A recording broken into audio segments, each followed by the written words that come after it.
on down the broken road. I call on you to help me carry the load. Oh Lord, you never let me down. Thank you for joining us today. Anything you hear in this podcast is not to be taken for medical advice. This podcast is for information purposes only, and should you find something interesting in the information spoken about, please consult your physician further. Hello and welcome to the Broken Road podcast. I'm your host, Trent Peterson. Today I'm joined by Nicole Salzano. How you doing, Nicole? Hi, I'm doing well. I am so excited to have you on today. You know, I've kind of been watching your story go on Instagram and Facebook and everything else, and I found you in an odd way. So today's a big day for me. I want to talk about all that, but first I'd like you to kind of tell everybody about you, what you got going on, and who you are. All right. Well, hi, I'm Nicole Salzano. I am, I was going to say 22, 28, 29, 29. I graduated from Bryant University, class of 2018. I'm a stroke survivor. I also coach the swim team, the Wyckoff YMCA swim team. I also do motivational speaking. I love talking about my story and love kind of motivating people from my story. And I also volunteer at what's called the Aphasia Center, and that feels like a home away from home, but we'll get more into that. Yeah, for sure. Well, that's awesome. So, I guess let's start with your story. That was a pretty good kind of a brief overview of where you're at, what you're doing now. How did you get here to where we're visiting? I know you had a stroke. How did that happen? So it was my senior year of college. It was February, and I was a part of the swim team. I was one of the captains, and it was my last swim meet. I did great in the morning. I had a 500 freestyle, which is 20 laps. And I finished, I think it was third place going into finals that night. And I was so excited, excited. And we went back to the hotel because we were having lunch and we were just resting up before finals. And during that nap, I had a massive stroke. I woke up from that nap suddenly. I was tossing and turning because I was trying to go back to sleep, but for some reason I couldn't. So I tried to get up to go to the bathroom because I thought I had to go to the bathroom. And when I tried to get up, my whole body collapsed to the ground. My right side was numb, and then I couldn't speak either. The only sound coming out of my mouth was and so my roommate called coach called my parents and the 911, and that's when the CT scan showed that I was having a stroke. Wow. It was multiple blood clots, which was super weird because I was in the best shape of my life. Right. And then they did the medicine, the TPA, the clot busting medicine. The next day, I had a brain bleed because of the TPA, like a side effect of the TPA.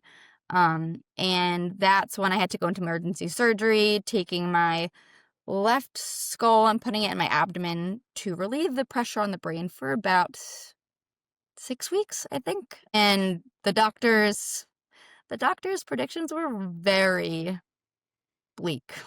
Yeah. He said I may not be able to walk, talk, or use my right dominant arm again. So that's what happened. Right. And I'm so stepping back just a little bit. Was the first stroke that you had when you were in a nap a ischemic or hemorrhagic? It was So ischemic. that was ischemic stroke. So that was the blood clot blocks the blood supply from the brain. Right. So you had, then you actually pretty much had a hemorrhagic stroke after that. I'm guessing from the TPAs. Yep. Yeah. So it's called a hemorrhagic conversion, which I didn't I didn't want to know slash I didn't even know that strokes can be like bleeding and then also blood clots. I really didn't know much about strokes at all. Most people don't. I mean, I think that's why you're doing what you're doing. That's why I'm doing what I'm doing, is to raise as much awareness as I can, um, for people, because even for me, I mean, this has been a learning process. It was shocking to my family as well when I had it. Just wasn't something that any of us planned for, and I don't think anybody does. Oh, absolutely not. And I mean, we were talking before we were going on air, but we were so active and healthy lifestyle, and it's really like strokes don't care if you're healthy, if you're not healthy, if you're a boy or a girl, age, nothing. Right. Well, yeah, and I would have to say, if you went through through that whole process, they must have got you to the hospital fairly quick, from your meet. And obviously you probably were pretty close to a hospital anyways, if you were at a meet in a city like that anyways, I would imagine. And then I would guess that, obviously, after the TPAs were administered, there was a lot of things going on with the family, with you. You probably weren't even totally aware of what was going on, if any. But most people, I mean, even me, it was weird. Almost like a dream state kind of deal. But I would say that,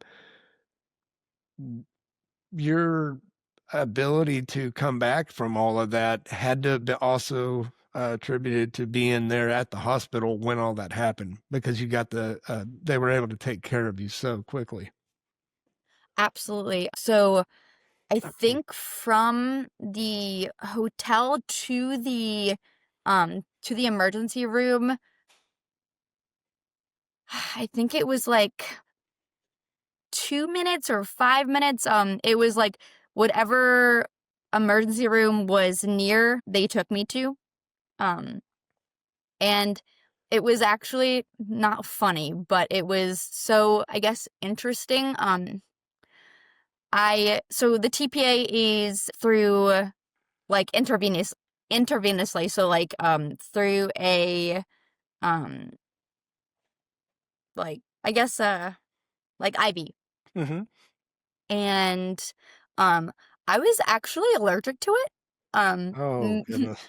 Midway, I started getting hives and I started getting all red. So then the doctors said, we can't handle the severity of your stroke. So great, right? Right. That we have to send you to a more stroke specialty hospital close by. So they didn't do the whole TPA there. They had to go to another hospital where they did TPA, they did Benadryl, and yeah, it was just like one thing after the other, and then the brain bleed. So it was an eventful couple days. Yeah, I can't imagine the weight. And I think when we were talking about this before, but it goes to say, for your caretakers, for your family, and you being so young, I cannot imagine the weight of that moment for them, for your teammates, for everybody. That was, just a shocking and fast. It happened so fast, anyways, Yeah. um, with the hospital, because they're trying to save your life as well. Mm-hmm. It is time sensitive, and obviously recovery is time sensitive on the treatments. And then in your case, if you were having problems with TPAs, then that presents a whole nother, um, problem for the healthcare professionals trying to figure out, okay, well, what do we do with this young lady? How are we going to save her life? You know, all of our traditional ways of doing this and conventional ways aren't necessarily going to work. And then your parents are caught in this big whirlwind, um, probably confused and scared too, and had to make decisions on the fly that they didn't even know anything about. They were getting a very fast education. Oh, yeah, when the next morning when my brain was bleeding and the parent or the doctors asked them for like sign off for an emergency surgery, they were like trying to ask questions like the best that they could because, it's um and the doctors and the surgeons were like, we're trying to save her life. If you don't sign this right now, she will die. And Mm. I was not with it, if that makes sense. Oh yeah. The remember the stroke. I remember getting to the hospital. But then the CT scan and then the TPA that I really don't remember, and I probably don't remember most of like the aftermath until maybe a week later. I'm right there with you. And I was kind of saying that at the beginning. It's almost like you're in this dream state. That's the best way I can describe it. I mean, I do know I was there. I was still existing. I knew I was there, but I had no idea what was going on. Everything, it was like I would catch these little glimpses of conversations. I was blinded, so I couldn't see. Um, was one of my immediate deficits. I mean, I could see, but it was just like this swirling mess of stuff. And then it was just kind of in and out of hearing people talk and talking about things about me. I kind of remember little pieces and parts, but it definitely, from the time they gave me the TPA and the CT scan, probably was about a week before things started becoming back like, oh, wow, something really bad happened. It's so scary. It was. Still is. Um, and then the thought of that happening again. So, I mean, it goes without saying. How many years are you post stroke now? So I am 7.5. Okay. So, I guess I could ask you because it's something that I deal with. Do you still have a little bit of anxiety of that happening again, or possibility of going through that? Absolutely. I I I try not to think about it. But when like for example, I had a flight to Punta Cana, and on the way back, I like started to feel like pains in my legs,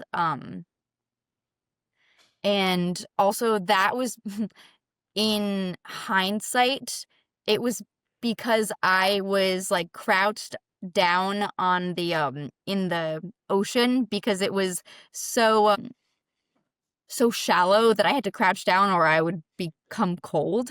Right. But I was just thinking like, what if it's a blood clot and like I can't go through this again. I made it out and I made it and I survived and I kept thriving, but like if if if I have another stroke, like that's that's bad. Yeah. Yeah. Can I do that again? Can I do this whole process again on top of just that's why I brought it up because it was scary. And the thought of that happening again is scary because it is so scary when it happens. I mean, that's not being able to control your body. Mm. In your case with aphasia, not being able to express yourself properly, but still being inside of there, which is where I kind of want to go to next. But Yeah. that's a scary place to be. You know, I've feared, and then there's some other people that are kind of talking about it now that I've seen online, but being locked in is still a huge fear of mine. And it was whenever I was in the hospital, because I was in the hospital with some other people that were locked in, and I realized um, they're still there too. So even though you're not able to express yourself, you can't see. My mind was still going 100 miles an hour of like, whoa, and man, yeah. Anyways, kind of got off on a tangent on that, but Oh no, that's that's okay. It's a podcast. yeah, right. Uh, um, so well, it's good to hear, and I think it's good for other people that are recovering from stroke to know that that's okay. First of all, to give themselves a little bit of grace, and to know that they're not the only ones that are afraid that that could happen again. I mean, it's just it's something that we deal with. There is a PTSD factor there, Absolutely. um, so I think kind of on the next thing here, well, actually, since we're right here at it, what were the deficits that you were kind of, once you did come to starting the recovery process? I know because this is how I found you, but for our audience, can we talk about your deficits? Yeah, so I had what's called aphasia, the loss of language, and right-sided hemiparesis.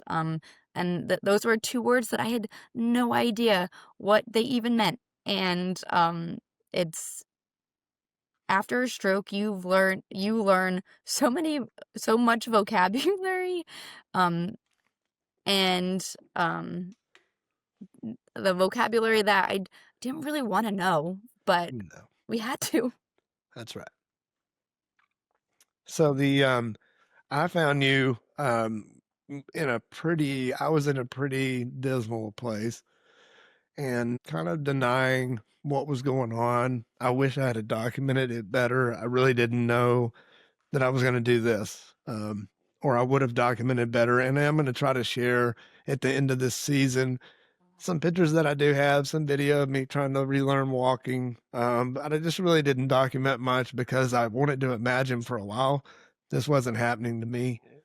But I found you on an Instagram post and you were singing, which, through reading and teaching myself about aphasia, um, singing is a way which is dear to my heart. I'm a musician. I love music and all that. But singing is a way that your body and mind put together words and are able to actually speak again with that tonage.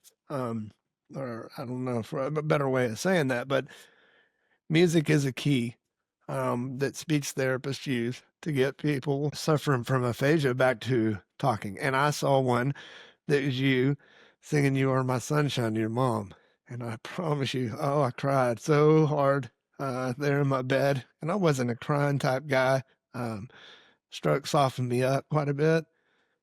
And I don't know, I wasn't really suffering from aphasia myself, but I related to that moment so much. And I went and shared it with my speech therapist, and I was like, look at this girl and look at this. And of course she cried too, um, and so anyways, that's since that time I've watched and followed you and been super inspirational.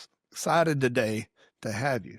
But can we Thank talk you. about that kind of part of Oh, your aphasia? absolutely. So in the hospital, um, my speech therapist got me to sing "You Are My Sunshine," I think 12 days after my stroke. And again, it's so interesting because music is in all parts of the brain, but especially the right side, the more creative side of the brain. Um, and I got to sing, I could sing before I could talk, which is so crazy. Um, and I actually, as soon as I realized that I could sing, I started to sing the alphabet to get to the Yeah. word I was looking for, which no one no one told me to sing the alphabet. I was just like, "Oh, well, if I could sing, I can sing the alphabet, and then I can look for the word that I was trying to mean. So I would go through the whole alphabet though. Like I wanted to say like, I don't know, cat, A, B, C, D, no, A, B, C, D, and then I would just go, okay, no, A, B, C, C, yes, C is the word I'm looking for, and I just had to say, okay, C, care, no, cat, and then I just kind of worked through that. It was definitely tedious, but For sure. Well, and you know, severe aphasia is it's something to come over. It's amazing. Well, first of all, that you speak so well today, and that you thank you. are going to be a public speaker.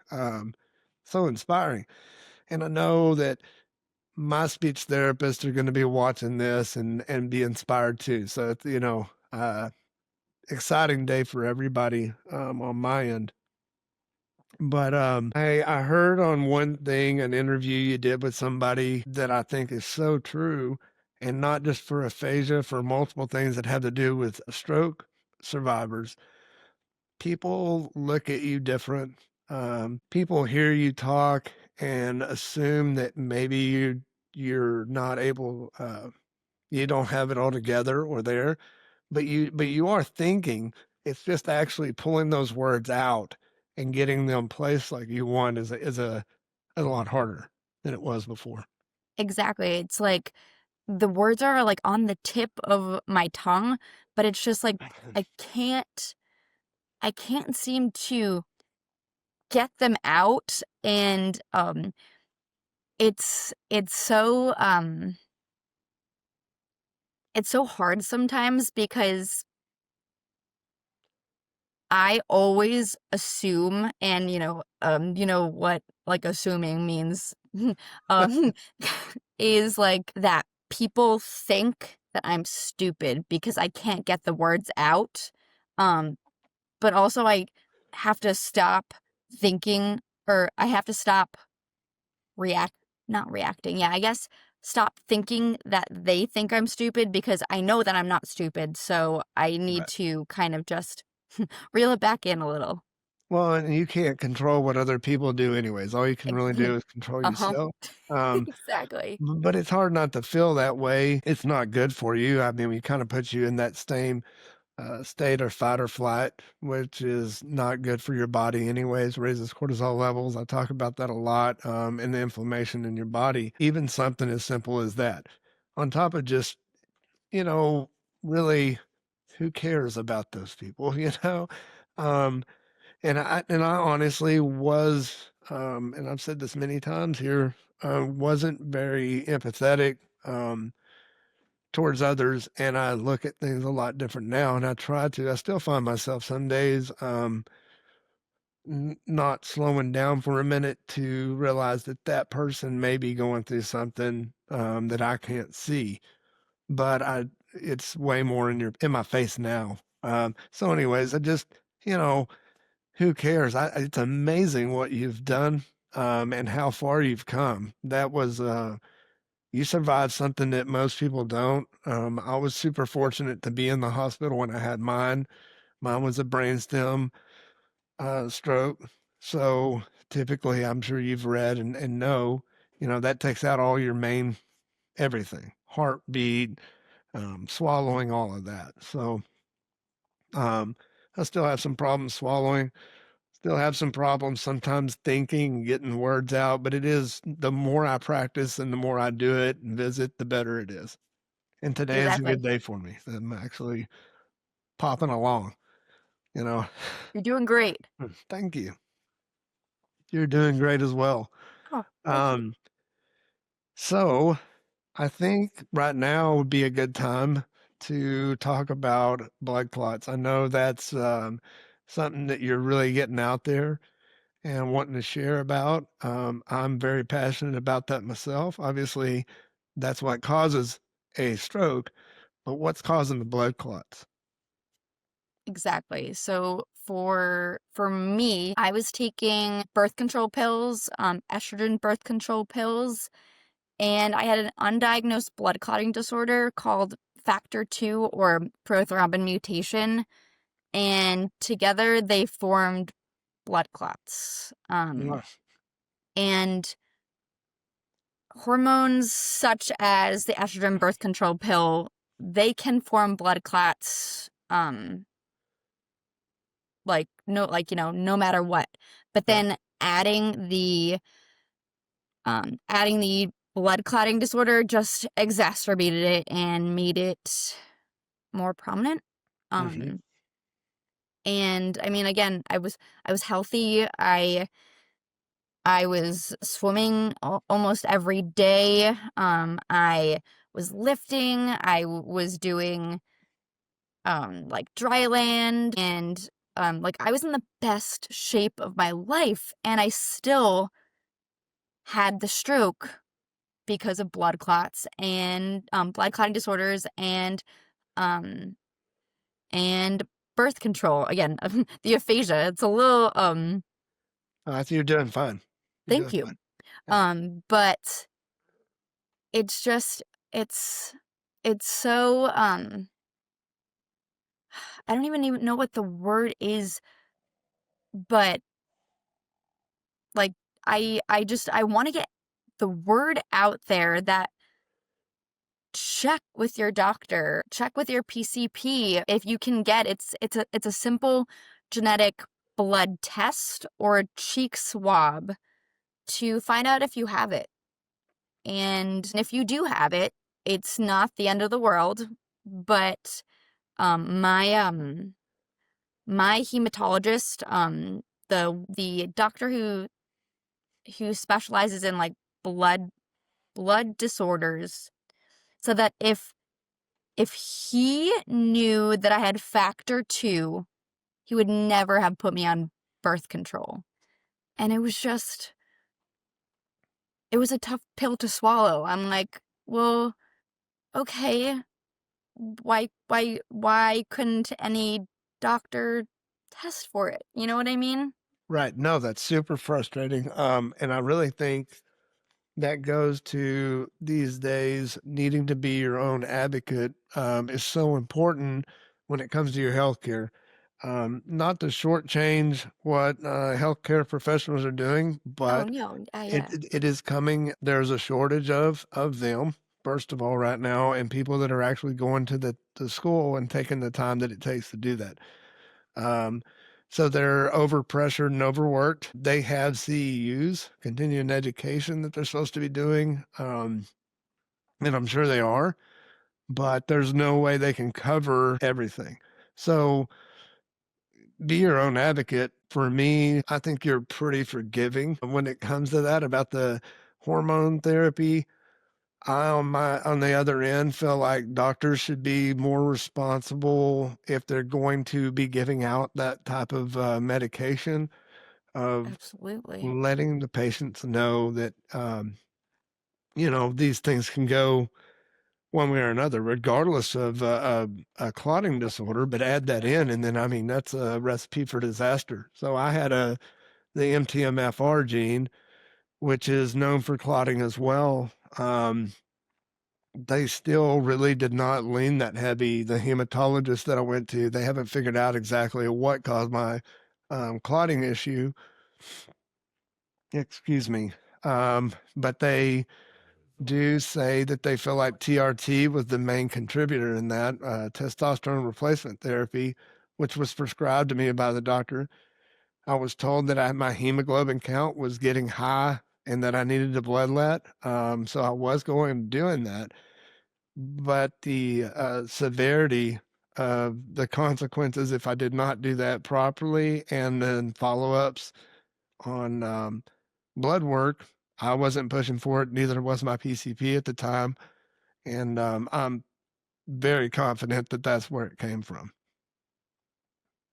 So frustrating. Yeah, it is so frustrating. Um, I wouldn't change now that it's happened. Obviously, I have to accept it. But it has changed my life in a positive way. And I was thinking about you the other day. Um, in your case, you've learned what it takes. Some people, I mean, I'm quite a bit older.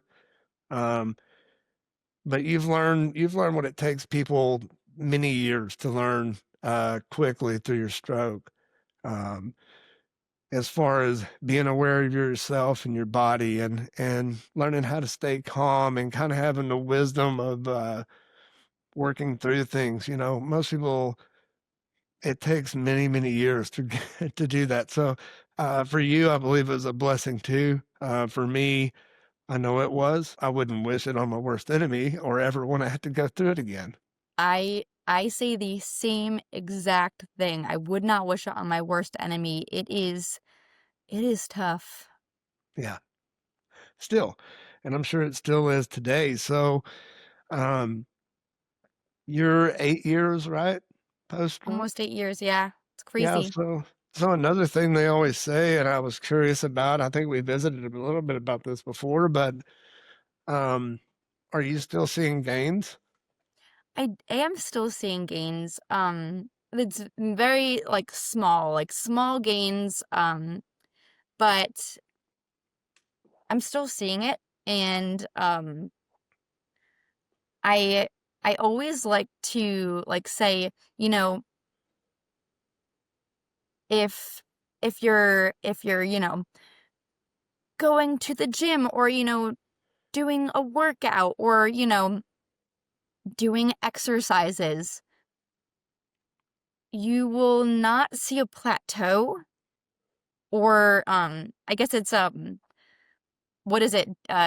Digressing, is that the a word Yeah, that no, you're good. Yeah, okay, digressing would be going backwards. yes, Um, so like y- yeah, and um then you're talking about gains, if you're going forward. as So if you're yes, going go ahead. forward, yeah, so like if you're plateauing, or if you're going, digressing, like if you are not constantly, but if you're doing exercises, if you're doing, a workout, or if your speech is what's not wrong, like it is, like, a little bit, I guess, like we need to work on it, Hmm. talk, and you can't digress or plateau if you're doing the work. If Does that make sense? Oh, absolutely. Yeah, I think you're saying it perfect. You kind of always constantly, the way I try to describe it, life in general is therapy. So like, Exactly. staying at home, um, and not getting out and being social is something that I tell people. I'm part of a peer mentor program. Also super blessed to be able to do that with Baylor. And go to speak with people that are fresh out of it, within a week of having their stroke, and then also people that are doing their day neuro program and have gotten further along or trying to recover and regain some from some of those deficits. So I do tell them, like, uh, as humans, we are social beings. Even your most introverted person, they struggle. Even a healthy person that's an introvert struggles because they're not doing what their body naturally, mind, soul was built to do. And we were built to fellowship and talk with each other and get out in the world and experience this, beautiful thing that God gave us. Um, all of that, I feel like, attributes to recovery. And I feel like if you stay like indoors and hide yourself, and you're embarrassed by your deficits, you're really doing yourself a disservice, because you could Absolutely. be out there recovering. And like, speaking of, like, like aphasia and everything, um so I volunteer at what's called a Adler Aphasia Center, which is every member has aphasia, which is um so and aphasia could be very isolating, because you can't you can't really not talk, but it's a little bit hard and people don't understand sometimes. And if you're by yourself, it's very, very hard. Yeah. But at the Adler Aphasia Center, it is so happy all of the time Mhm. because people with aphasia are there and they're talking, and if they can't talk, you know, the correct way, or if they're talking and they have to take some time, they're like, "Oh, no worries. I've been there, I've done that," or, "Oh, no worries, I have that too." It's Yeah. very, very good. Very, very happy. For sure. Yeah. I mean, that's a happy place for me is going back to the neuro center, and talking because we're all the same. And Exactly. I said that to you earlier. We're part of a club that we didn't really ask to be part of, you know, but there is something special about being able to be around people that either have experienced or are experiencing the same thing. Especially when it comes to stroke, because it's a unique and different thing. Aphasia in particular, I get to visit with people up there that are struggling from aphasia too. It has taught me a whole nother level of patience and respect. I was pretty bad about talking over people. My wife would tell you that all day long. I may be doing that today. I'm trying not to. Uh, No. but I was, there's a big difference between listening and listening to respond. Yeah, Um, absolutely. I was pretty bad about listening to respond, so I may be nodding my head, but I'm stuck on on the first thing you said, and I'm thinking about what I'm going to say to that. Um, Talking with people that have aphasia, people that have had a stroke, in general, it is a little harder to get out your thoughts. It just doesn't. You just do not function quite the same. So it has taught me to be very patient, and also I'm not in a hurry anymore. Like I feel like I was always in a hurry before. Um, I mean, what's the hurry? I got time. You take as Exactly. long as you want to get something spit out. I don't have anywhere to be. Oh, absolutely. Yesterday I was I was at Adler Aphasia Center, and there were one person, they just were like, "Oh, like I can't." Um they were saying something, and then they paused, and then they're like, I just can't do it. I can't say." And I was like, "Please." I said, "I got all day." I Right. said, I said, "Please wait until," and then she finally, like, after, like, maybe 20 seconds, she got to the word she was looking for. Or, like, Mhm. I had asked her, I said, "Do you want me to help?" I said, If you don't want me to help and you just wanna get to it on your own, that's fine." But I said, "I can maybe help if you want." But again, it's always a struggle, when people try to be like, "Oh, do you mean this? Oh, do you mean this? Oh, do you mean this?" And I'm like, "No, can you just be quiet for like a second so that I can think a little bit?" Yeah. Yeah, no, I've read plenty on that too. I mean, it's gotta be super frustrating. You're sitting there, the words like right there. And if I you would, if know. you, and everybody wants to try to tell you what you're thinking too. Yeah. And you're like, hey, you want to tell them, shut up for a minute and just let me think, because every time you interrupt me, then I have to put that whole thing back into what it took me to get to that point. I was just right there at the edge of saying it. Yes. So I can only imagine. I didn't really deal with a whole lot of struggle there, but I have talked to a lot of people since then, and I can imagine. Um, and mine's still there. I just wasn't ever diagnosed necessarily with aphasia, but I do have moments where it's just hard for me to put together um, what I'm thinking, or how trying to get the words out. I mean, I know what I want to say. It's hard to get it out. So I mean, I'm sure I got a little bit of it too, and I think anybody that goes through stroke probably deals with a little bit of aphasia as well. I bet. I bet. So I it's just amazing. Again, I sorry I keep saying that over and over again, but I cannot give you enough credits and fist bumps on how awesome you're doing. I Thank you. encourage everybody to go back and kind of and look at your journey and that watches this, just to be able to see how far you've come. It's amazing. And it's, Thank you so much. I really appreciate all that you have done. yeah.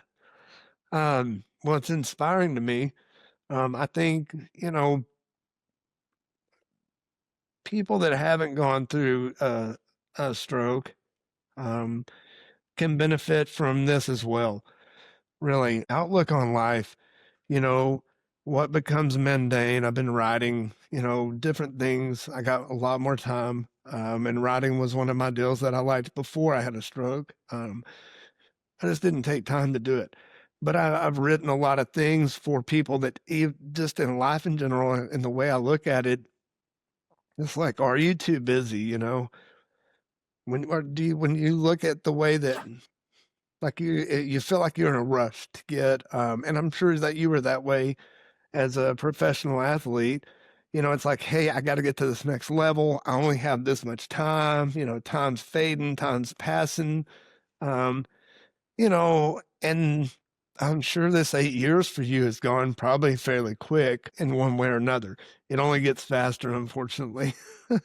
Right? But I mean, take time and just enjoy the moment. A lot of people have a hard time doing that. I finally can, and I try my best to do that every day.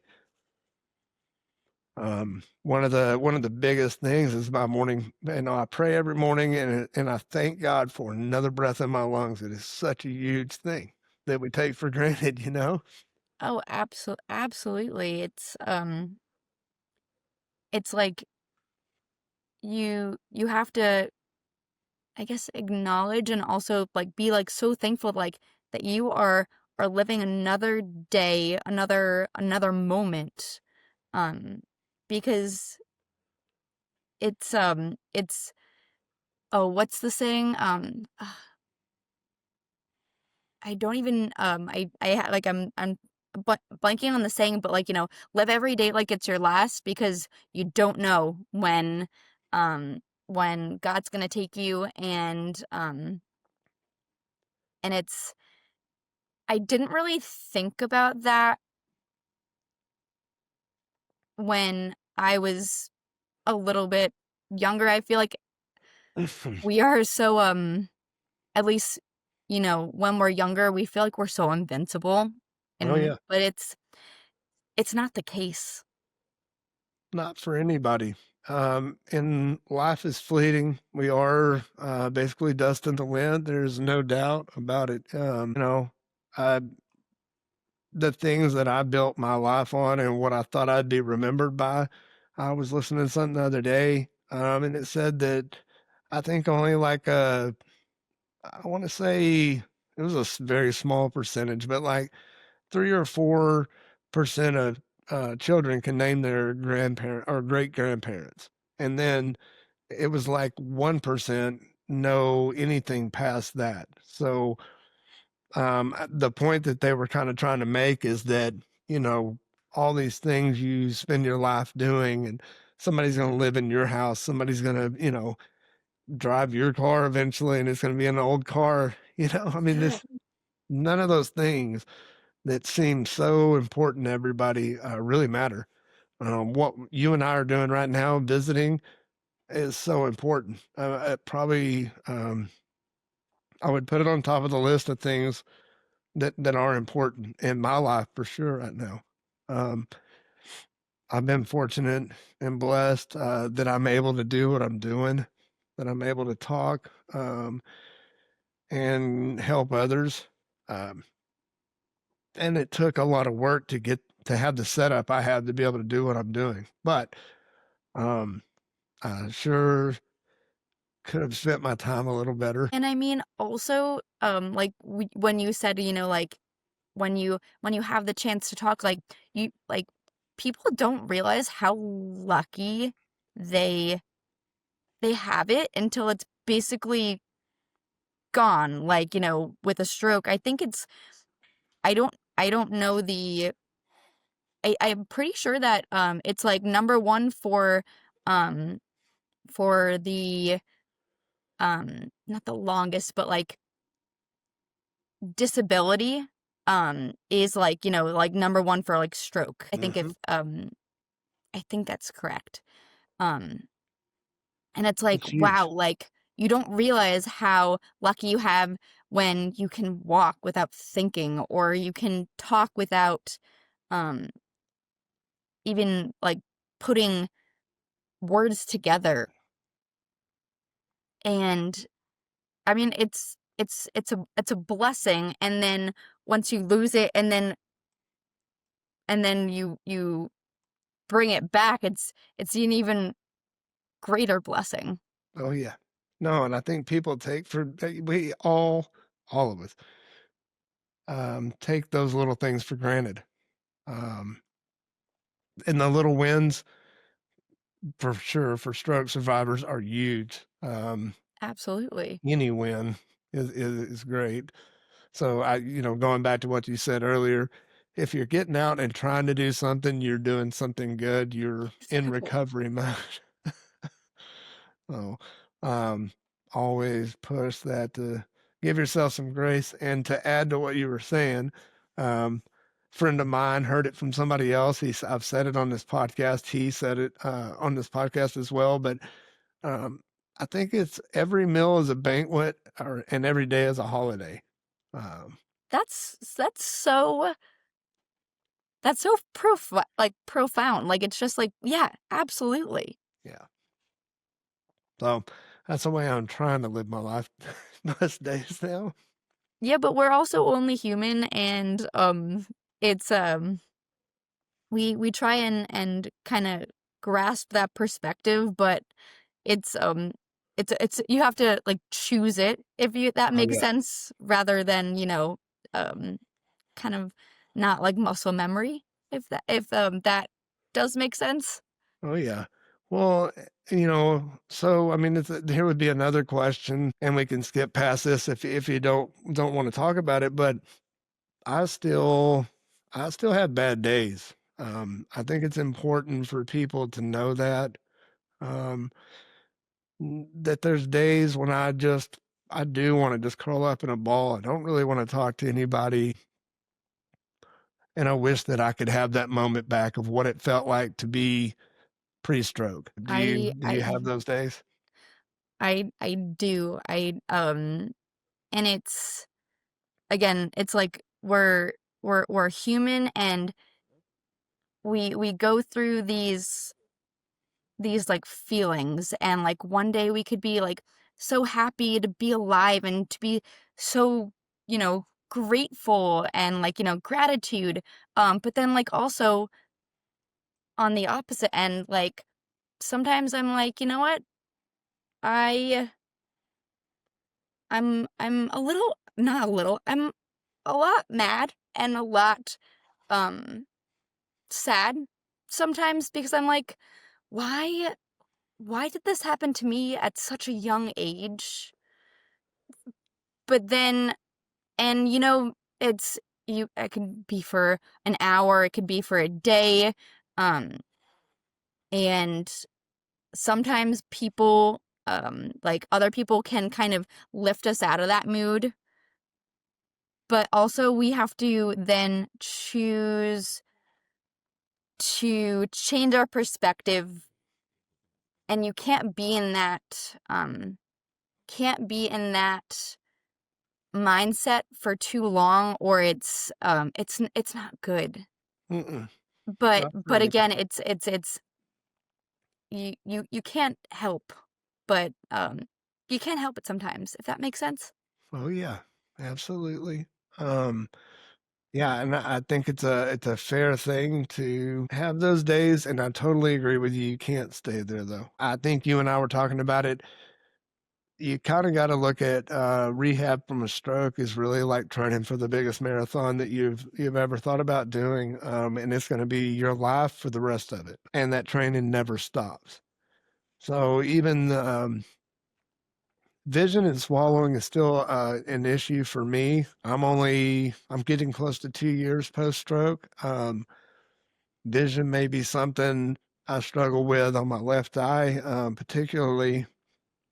I have no feeling down my center line, midline over this way. So the stroke for me, because it exploded in my brainstem, or the clot did, affected everything. I'm all weird, but I was reading this morning, and this eye has been giving me a lot of problems lately, especially if I don't get enough rest. That's where my deficits seem to be, and I'm sure you totally relate.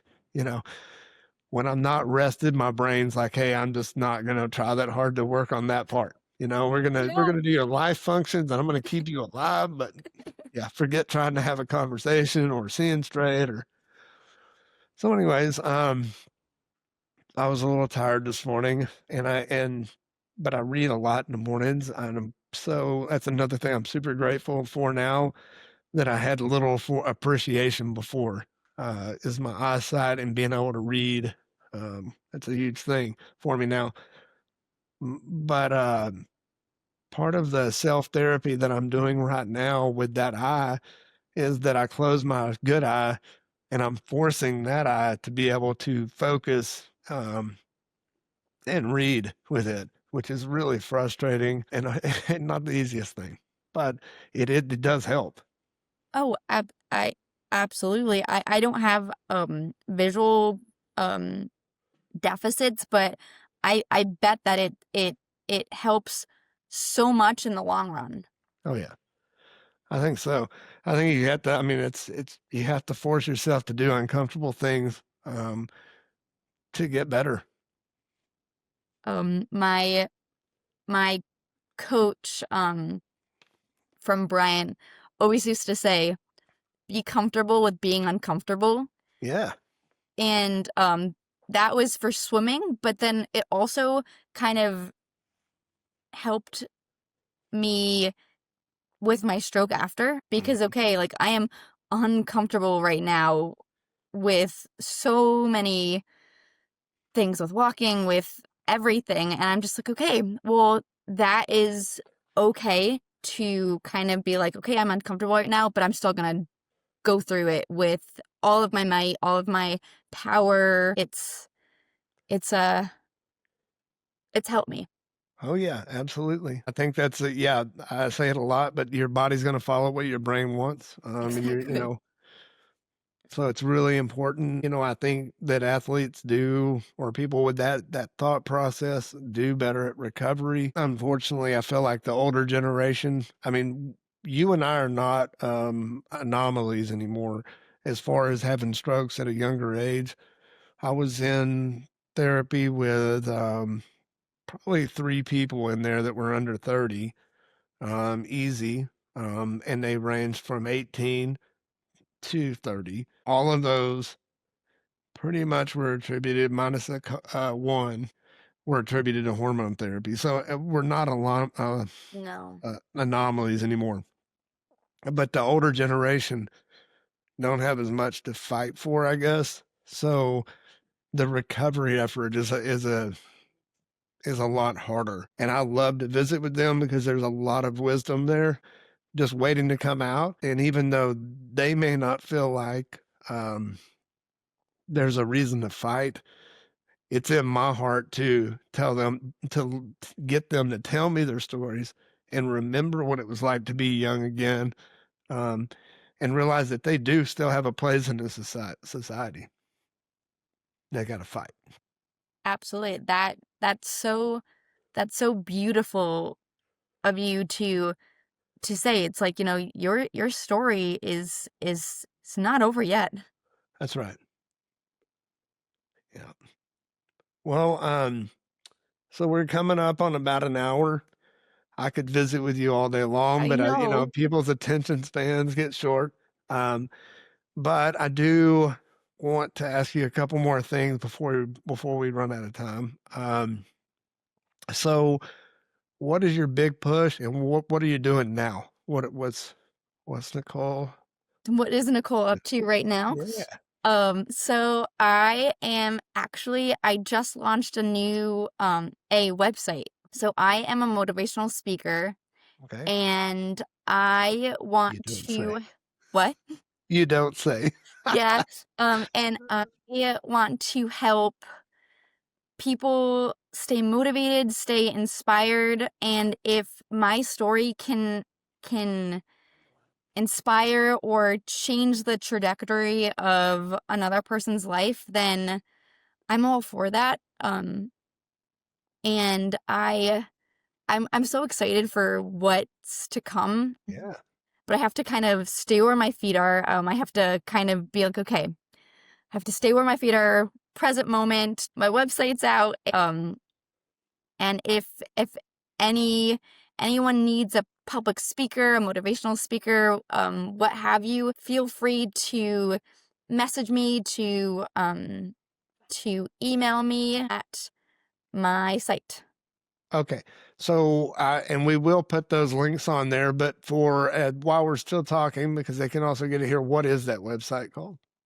So it's called it's Nicole Salzano, so NicoleSalzano.me.